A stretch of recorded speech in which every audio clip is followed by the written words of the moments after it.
Imagine standing frozen as the sky tears open, raining liquid fire upon your city, while your neighbors are struck blind by the blinding wrath of angels. This was the terrifying reality of Sodom, a night where one backward glance turned flesh into eternal salt.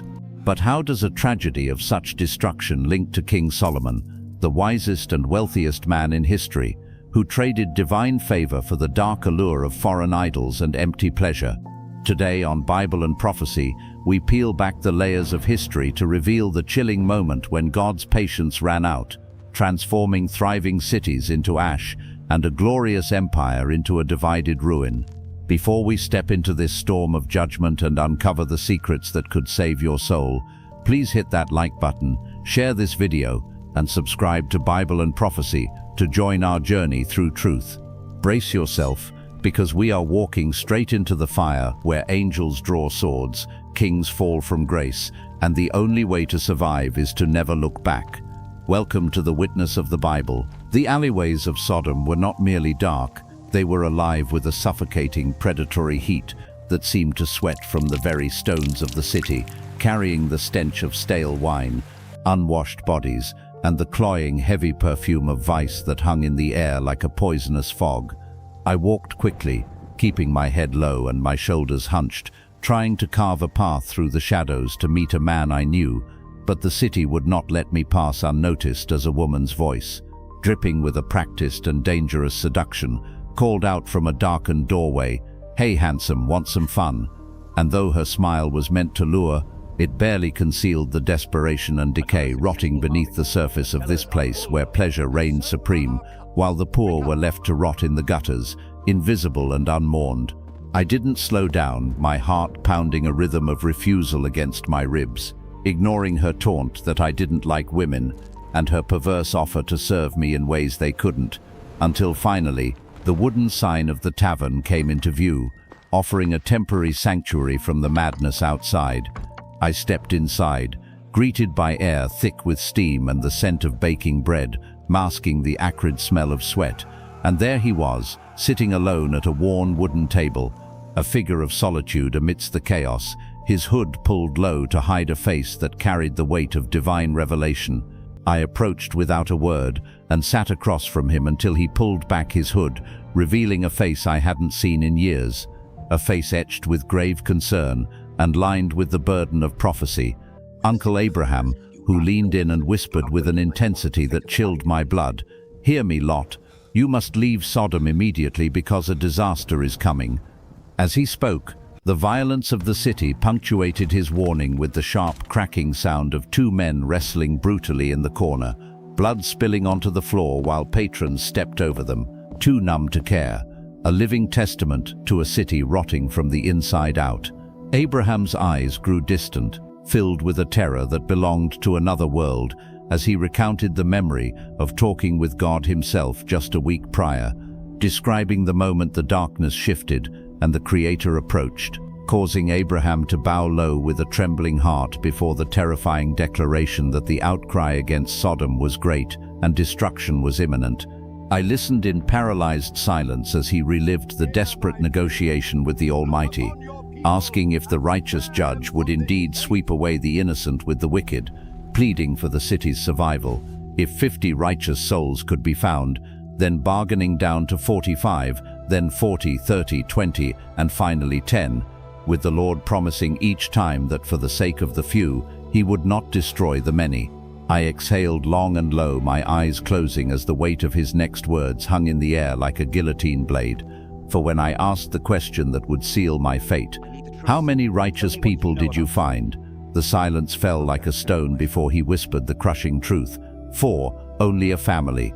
I stared down at the rough wood of the table, the grain looking like a map of my own failures, my thoughts swirling in a heavy storm of denial and duty, thinking I could still save this city, that I must save it, even as Abraham urged me to save myself. And though I left him without a word, walking out into the golden light pouring across the floor with my shadow stretching behind me, I felt his gaze on my back, unaware that another pair of eyes was watching me from far away, eyes that did not belong to a man of God. Deep in a lair removed from the flickering oil lamps of the tavern, The dark entity Azrael watched through a violently glowing crystal orb, seeing my face twisted in anguish and knowing everything, his lips curling with a cold, malevolent interest at the drama unfolding within the sphere. When I finally arrived home, the domestic scene was a jarring contrast to the cosmic danger I carried, for my wife sat at the table with her fingers clenched tight around a small bag of salt, murmuring that we didn't have much left, living entirely in her own mind and worries about poverty and status, while I was living in a mind consumed by visions of fire falling on cities. She turned to me, her eyes seeking connection or reassurance about our finances, but I was far away, barely hearing her complaint that we had no money left, not even for salt, because her words floated past me like distant noise while Abraham's warning echoed in my soul like a thunderclap. I sat down, tapping a slow, quiet rhythm onto the wood, the only sound I could make to keep from screaming, feeling her hold back a barrage of angry words as she retreated into herself, clutching that salt as if it were the only thing holding her world together, a tragic foreshadowing of her attachment to the dust of this earth. The next morning, fueled by a desperate, almost manic hope, I stood in the heart of Sodom with my hand raised high, my voice breaking as I tried to warn the crowd to turn from their wickedness, telling them judgment was near and the Lord would strike the city. But my words hit a wall of mockery as they laughed, asking if he would rain down frogs or fire this time. And when I told them it would be fire and sulfur, they only jeered louder, telling me to bring my virgin daughters if I wanted them to listen. I stood on that cliff of righteousness, ridiculed as an old man playing prophet games, pleading that they still had time to repent, only to be met with the arrogant declaration that they bowed to no one, especially not invisible gods. I returned home covered in the dust of rejection and the heavy silence of failure, each step heavier than the last, and as I reached the door, I could already feel the storm waiting for me inside. I opened it, and there she was, standing in the center of the room, with hands on her hips and eyes burning beneath the lamplight, demanding to know what I was thinking by shouting in the street like a madman. I couldn't answer her, my eyes dropping to the floor as she screamed that no one would lend us a single coin now, while our daughters stood frozen in the shadows, terrified by the rumors that my madness had cursed the house. Her anger was a mask for fear, but I had no comfort to give, so I turned away and walked to the far corner, away from the accusations, and sank to the floor, my back against the cold stone, folding into myself as shoulders trembled and hot tears spilled into my hands, my body shaking with quiet, racking sobs while my daughter watched with wet eyes, unable to speak, leaving me to collapse beneath the flickering lamplight, utterly alone in the dark night of the soul. But while I wept, the heavens were already moving, for that night, 2 streaks of light cut across the night sky, fast, bright and silent, tearing through the darkness before crashing onto the hillside to reveal 2 figures who stood still in the haze, with wings on their backs and robes glowing faintly. The angels had arrived. One of them, with long blonde hair, looked out toward the distant, sin-soaked city, asking if this was the place, and the other, calm and steady, kept his eyes on the same glowing skyline and confirmed, "It is." Suddenly the light rose from their bodies, then slowly faded, the wings vanishing and the glow disappearing until, by the time they started walking toward the city gates, they looked like ordinary men to the human eye, but not to the watcher in the dark. In his hidden chamber, Azrael stirred from stillness, his body tensing as the boy beside him clung to him in sleep, unaware of the shift in the spiritual atmosphere, and Azrael rose, the silk sheets sliding off his shoulders, his bare chest rising with silent breath as he crossed the room to where the crystal orb on the table was no longer dormant, but pulsed with an aggressive light. Within the glass, 2 figures had appeared, the twin angels, and Azrael stared into them, unblinking, the violet light inside his eyes intensifying as a cold edge formed at his lips, and his jaw clenched with the realization that the moment of confrontation had finally arrived. Back in the suffocating tension of my home, I knew I could no longer delay, so I broke the silence with words that felt like a death sentence to our old life. "I'm leaving before dawn if I must." My wife gasped, and in the corner our daughters huddled together, hands tight, watching silently as the lamp flickered between us, its gentle pulse marking the seconds of our remaining time. "Finally, you decided," my wife whispered with a mix of relief and resentment, but I looked at her and the girls, realizing that while I had warned the city again and again, their hearts were stone, and though I couldn't bear the thought of leaving the people to burn, I knew I couldn't change them. "We can't change them," I said softly, the realization tasting bitter. "Then save what you can, Lot, even if it's only yourself," she replied, her voice hollow. Suddenly, a knock broke the tense silence, startling us all, and I opened the door to reveal the two young men cloaked in soft light, Gabriel and Uriel, their presence calm but otherworldly as they stepped inside quietly, their shadows stretching long across the dirt floor. I shut the door behind them, latching it slowly, already sensing that the safety of my home was about to be shattered. For although they looked like men, I knew who they were. Gabriel spoke first, his voice carrying the authority of heaven. "We have been sent by the Lord. You must take your family and leave the city." My wife looked at them confused. "Leave when?" she asked. "Tonight," Uriel answered, his gaze piercing. "Before the sun rises." "Wait," she stammered, panic rising in her chest. "Leave now. We haven't packed." "There is no time to prepare," Gabriel insisted, his tone leaving no room for argument. "You must leave everything behind." Her eyes widened, tears forming as she looked around at the humble possessions she had fought so hard to keep. The rugs, the pots, the life we had built. "Our things, our lives," she cried softly. I stood still as their shadows stretched across the tent walls, knowing that something sacred had already begun to fall apart, and outside, the first murmurs of the mob began to rise like the tide, signaling that the night was far from over. The night outside had become a living, breathing beast, its roar penetrating the thin walls of my home as the mob surrounded us, a chaotic sea of twisted faces illuminated by the flickering violence of torchlight, chanting for the surrender of my guests with a lust that was darker than the abyss itself. I watched through the cracks in the wood, my heart hammering against my ribs, as they screamed, "Bring them out, Lot, so we can know them," a demand so vile it made the air inside the room feel cold despite the desert heat. Then, a heavy stone flew through the dark, slamming into the door with a thud that shook the foundations of my courage, and I knew I could no longer hide. I opened the door and stepped out into the inferno of their hatred, and instantly a stone struck my forehead, sending a warm stream of blood blindingly down my face. But I staggered and forced myself to stand tall, wiping the crimson from my eyes to face the madness. "What do you want?" I shouted, my voice raw, but the crowd only parted to reveal the architect of this nightmare, Azrael, walking forward with the torchlight catching the cold, sharp cruelty in his eyes. "Hand them over, Lot," he sneered. "Let us taste them." Behind me, inside the house, Uriel nodded slowly to Gabriel, confirming the identity of the dark entity, while Gabriel clenched his fist, his divine patience wearing thin. I stared Azrael down, the fear evaporating into a righteous anger that burned hotter than the fire in his hand, and I slammed the door shut, plunging us back into the temporary safety of the shadows. I leaned against the rough wood, gasping for air, blood dripping onto the floor, when my daughters rushed forward, pale and shaking, and whispered the words that would break my heart forever. "Father, let us go outside. Let them take us, not them." I froze, my soul shattering at the realization that the corruption of this city had forced my own children to offer themselves as sacrifices to save strangers, believing this was the only way to honor the laws of hospitality. "You don't know what you're asking," I choked out, tears mixing with the blood on my face. "God forgive me."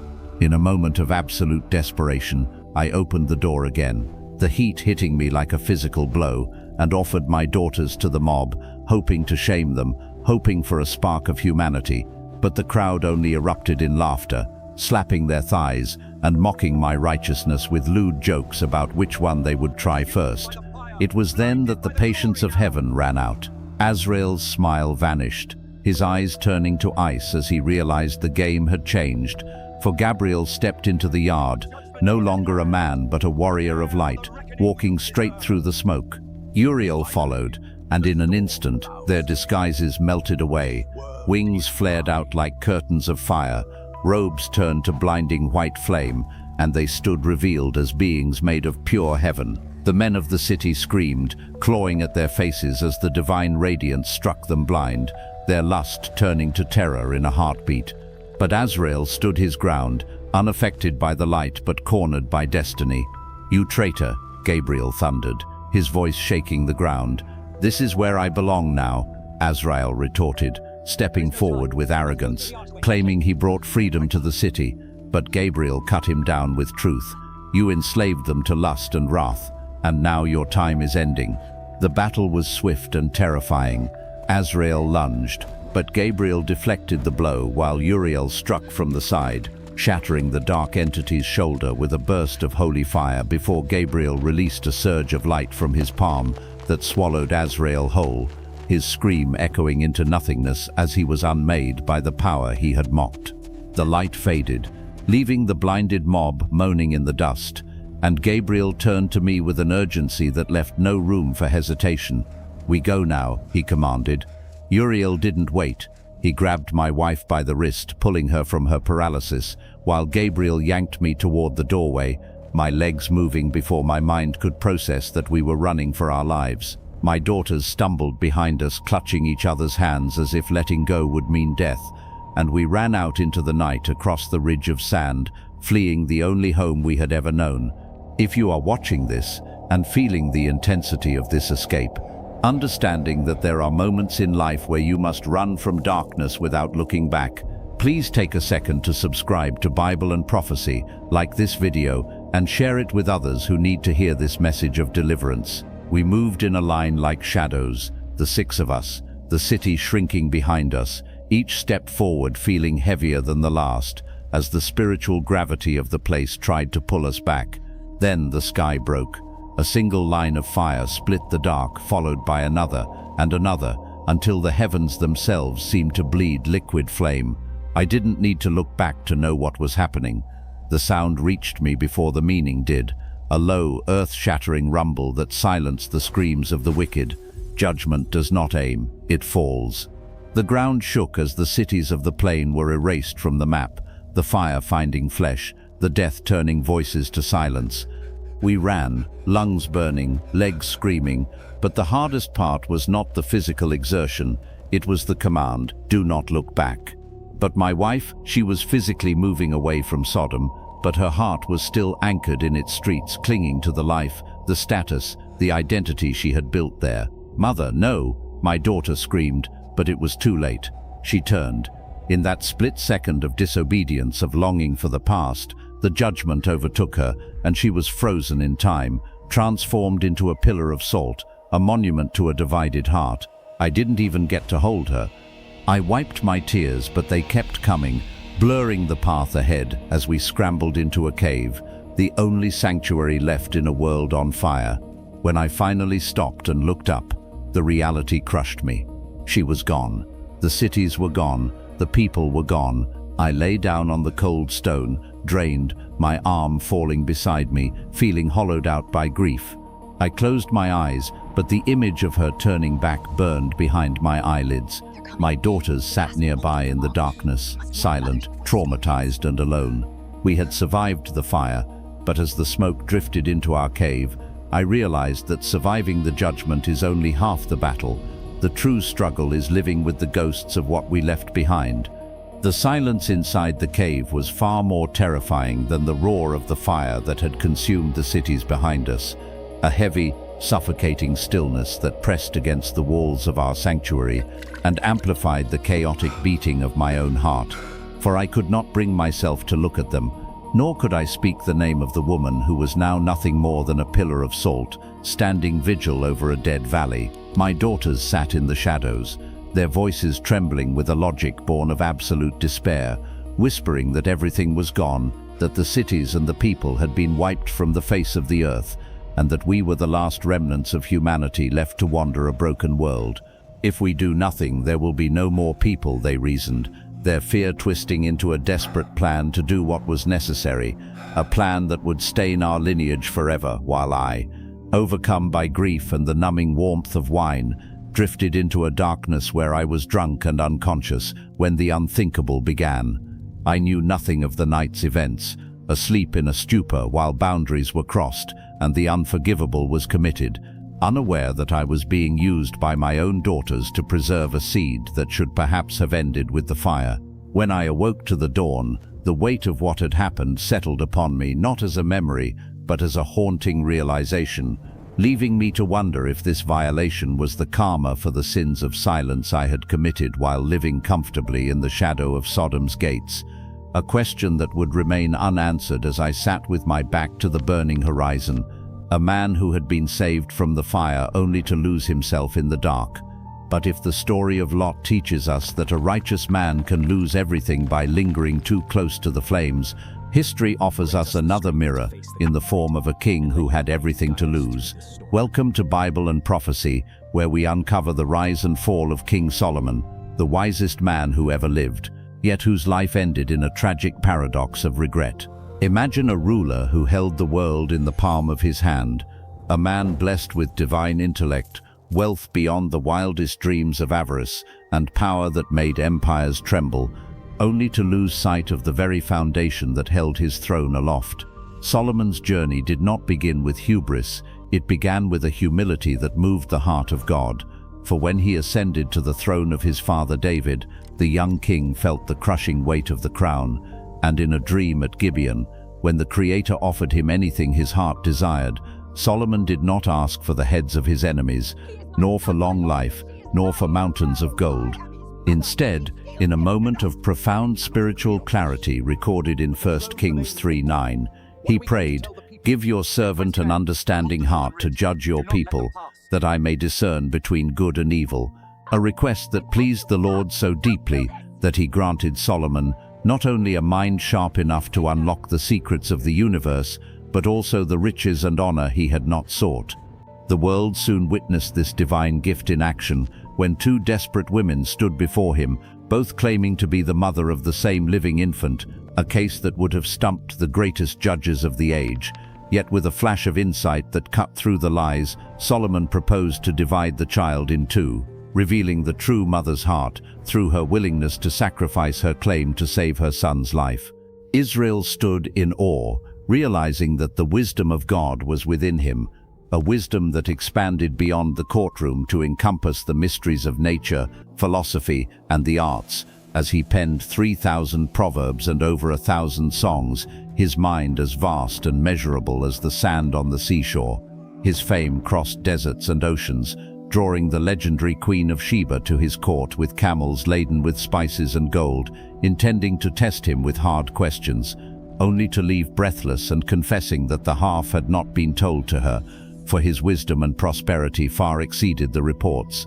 Yet Solomon's crowning achievement was not his intellect but his devotion, manifested in the construction of the temple in Jerusalem, a monumental labor of love built from the finest cedars of Lebanon and overlaid with pure gold, a dwelling place where the glory of the Lord descended like a heavy cloud, signifying that God walked among his people. During this golden age, silver was as common as stones in Jerusalem, and Solomon's throne of ivory and gold became the envy of the earth, with trade routes funneling 666 talents of gold annually into his treasury, creating an era of peace and unprecedented splendor. However, within this garden of blessings, a serpent lay in wait, not from the outside but from within the king's own heart, for the promises of God are always covenantal, bound by the condition of faithfulness. As Solomon basked in the adoration of the world, a slow and dangerous shift began to take place, a subtle erosion of his spiritual defenses, justified by the pragmatism of politics. To secure peace with neighboring nations, he began to form alliances through marriage, taking the daughter of Pharaoh and loving many foreign women from the Moabites, Ammonites, Sidonians, and Hittites, nations explicitly forbidden by the Lord, not out of ethnic prejudice, but because God knew that their gods would turn the heart of the king away from the truth. It did not happen overnight, but brick by brick, the man who built the temple of the Lord began to build high places for idols, allowing the seeds of idolatry to take root in the soil of his compromise.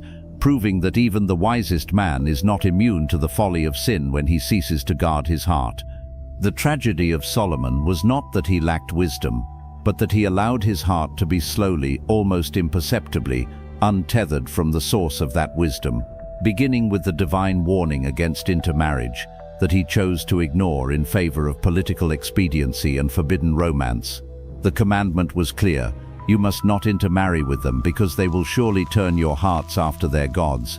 Yet Solomon, the man who could command demons in legends and solve the riddles of the universe, found himself powerless against the allure of affection, holding fast to these foreign women in love until his palace became a kaleidoscope of pagan influence. At first, these unions with the daughters of Moab, Ammon, Sidon, and the Hittites may have seemed like brilliant strokes of statecraft designed to secure Israel's borders through blood covenants, but they soon metastasized into a spiritual cancer that consumed the king from the inside out. With 700 wives and 300 concubines filling his courts, the whisper of pillow talk became louder than the voice of God, leading the builder of the Lord's temple to construct high places for detestable idols: Ashtoreth, the goddess of the Sidonians, Chemosh, the god of Moab, and the horrific Molech of the Ammonites, polluting the skyline of Jerusalem with the smoke of strange incense. These were not merely architectural projects, they were acts of high treason against the Almighty, violating the first commandment and introducing the poison of idolatry into the very bloodstream of the nation. But the corruption did not stop at the altar, for a heart divided in worship soon becomes a heart indulgent in lifestyle, and Solomon began to violate the ancient laws of kingship written in Deuteronomy, which forbade the multiplication of horses and gold. He amassed wealth on a scale that defies comprehension, with an annual intake of 666 talents of gold, turning him into a merchant of vanity, and in a symbolic return to bondage, he imported chariots and horses from Egypt, the very land from which God had liberated his people, proving that he was no longer relying on the arm of the Lord, but on the strength of his own treasury and cavalry. As his devotion waned, the protective hedge around Israel began to wither, and the unity that had held the 12 tribes together started to fracture under the weight of his excess. If you are sensing the gravity of this spiritual decline and want to understand how biblical history mirrors our own modern struggles, please take a moment to subscribe to Bible and Prophecy, like this video, and share it to help us spread these profound truths.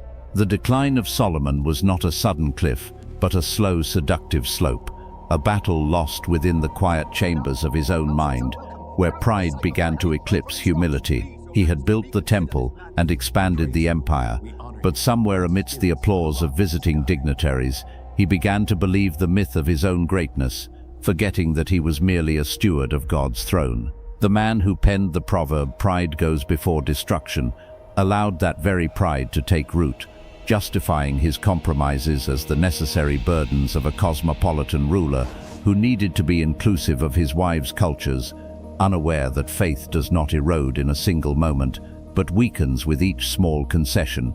One altar became two, one act of tolerance became a habit, until the king who was meant to lead Israel in worship was instead facilitating the worship of demons. Beneath the gold and the glory lay a deep, aching need for approval, a desire to be seen not just as a holy king, but as a sophisticated statesman of the world. Yet in seeking the respect of pagan nations, he lost the favor of the one who had crowned him. His later writings in Ecclesiastes reveal a soul tormented by the futility of self-indulgence, a man who denied his eyes nothing and refused his heart no pleasure, tasting every wine, every song, and every beauty, only to find that without God, it was all chasing after the wind. The more he indulged, the further he drifted, until the things he once controlled began to control him, and the God who had appeared to him twice with gracious warnings was now forced to pronounce judgment. The verdict was heartbreaking. "Since this is your attitude, and you have not kept my covenant, I will most certainly tear the kingdom away from you," a sentence that signaled the end of the united monarchy, though in a final act of mercy for the sake of David, God delayed the shattering until the reign of Solomon's son. Yet the consequences were immediate, as the Lord raised up adversaries to trouble the twilight of Solomon's reign. Hadad the Edomite returned from exile with burning vengeance. Rezin of Damascus established a rival power to the north. And most painful of all, Jeroboam, a trusted official within Solomon's own workforce, was chosen by God to inherit the lion's share of the kingdom. The scene of the prophet Ahijah tearing his new cloak into 12 pieces and giving 10 to Jeroboam stands as one of the most tragic images in Scripture, a visual representation of a legacy ripped apart by sin. And how did the wisest man react to this divine decree?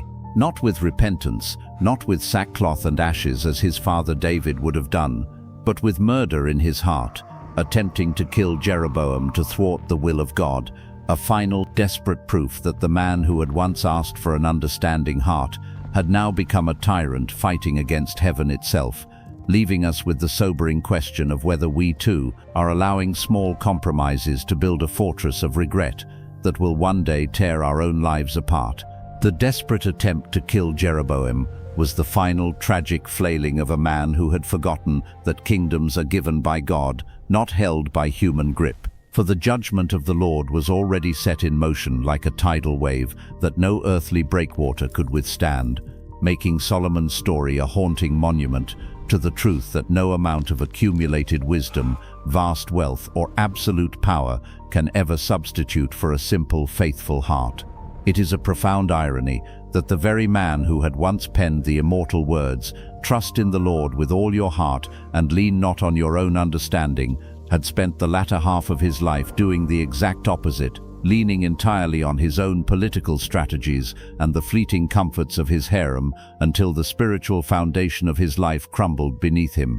As Solomon neared the end of his days, the glittering gold of Jerusalem must have lost its luster, casting long, cold shadows over a king who sat on a throne of ivory, yet felt the crushing weight of undeniable regret, knowing that the kingdom he had worked so tirelessly to build was already fracturing like a cracked vessel, his legacy destined to be overshadowed by the divine judgment that would tear the tribes apart in the hands of his son.